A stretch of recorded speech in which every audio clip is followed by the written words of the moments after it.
दोस्तों, नमो बुद्धाय, जय भीम, जय पेरियार। सतीश बौद्ध फिर से आपके साथ हूँ। गैस सिलेंडर की बड़ी किल्लत हो गई है भाई।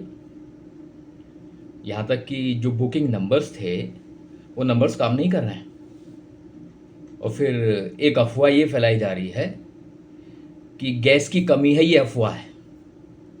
और एक अफवाह ये भी फैलाई जा रही है कि जिस नंबर पे अभी तक आप बुक कर रहे थे उससे नहीं हो रहा, कोई बात नहीं। फेसबुक पर, यूट्यूब पर कुछ लोग वीडियो डालकर कह रहे हैं कि इस नंबर से गैस बुक हो जाएगी,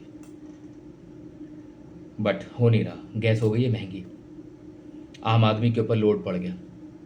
दूसरी तरफ रशिया भी अब सस्ता तेल देने को तैयार नहीं है, उसने भी तेल जो है महंगा कर दिया। ये परिस्थिति चल रही थी मेरे सामने, तो अचानक दिमाग में एक बहुत पुरानी कहानी याद आई।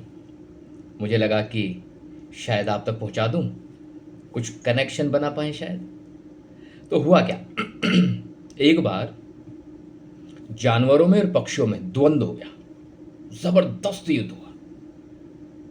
युद्ध इतना भयंकर हुआ कि दोनों के अस्तित्व की बात हो गई।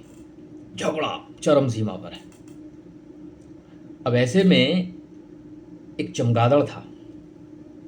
चमगादड़ से जब पक्षी मिले तो पक्षी कहने लगे, आओ भाई आओ, हमारे साथ चलो युद्ध में, और हम इन जानवरों को बता देंगे कि हम पक्षियों में कितनी ताकत है। तो चमगादड़ कहने लगा, नहीं भाई, मैं पक्षी हूं ही नहीं, मैं तो जानवर हूं, मैं तुम्हारे साथ नहीं जा सकता। फिर एक दिन जानवर मिले। जानवरों ने कहा, चलो भी चलो, युद्ध करते हैं और इन पक्षियों को हम बता देंगे कि हम जानवर कितने ताकतवर हैं।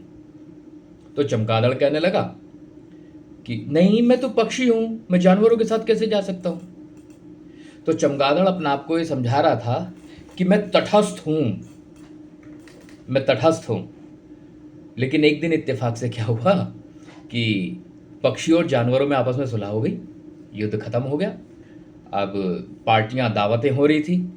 जब पक्षी दावत कर रहे थे तो ये जो चमगादड़ है पक्षियों के पास गया कि भाई मैं तो तुम्हारा साथी हूं और मुझे भी अपने साथ शामिल करो। तो पक्षियों ने कहा, नहीं भाई, तुम तो जानवर हो, तुम हमारे साथ कैसे आ सकते हो। उसे वहां से भगाया गया। फिर वो चमगादड़ जानवरों के पास गया कि भाई मैं तो जानवर हूं और मुझे भी अपने जश्न में शामिल करो। तो जानवर इकट्ठे हो गए, उन्होंने भगाया, भाग यहां से, तू जानवर कैसे हो सकता, तू तो पक्षी है।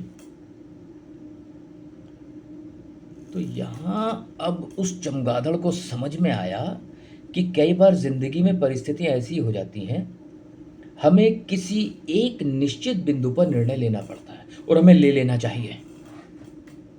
लेकिन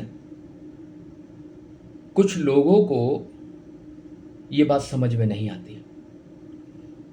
केवल उस आदमी का सहयोग करने के लिए जिस आदमी ने आपके ऊपर टैरिफ लगा दिया, जहां पहले 0 टैरिफ था आज वो 18 कर दिया, पहले 25 था।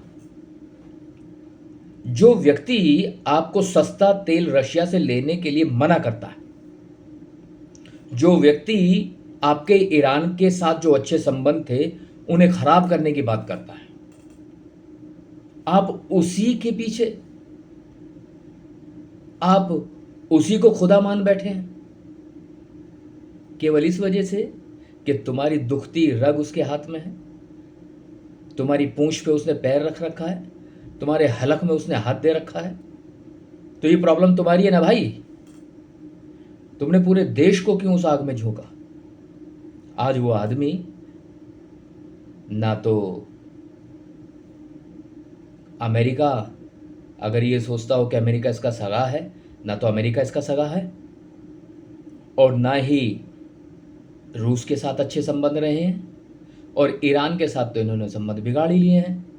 जब से उनके जो सैनिक आए थे यहाँ पे अभ्यास के लिए, उनके ऊपर बम गिराया गया और भारत ने कोई प्रतिक्रिया तक नहीं दी। तो ये जो स्थिति है, ये चमगादड़ वाली स्थिति है। मैं उम्मीद कर रहा हूँ आपको बात ज़रूर समझ में आई होगी। हम लोगों को आवाज़ उठानी पड़ेगी। खैर, इन्हीं शब्दों के साथ मैं सतीश बौद्ध अपनी बात यहीं समाप्त करता हूँ। आप सभी का मुझे सुनने के लिए बहुत बहुत धन्यवाद। ज़िंदगी ने दोबारा मौका दिया, फिर आऊँगा, तब तक के लिए नमो बुद्धाय, जय भीम, जय पेरियार।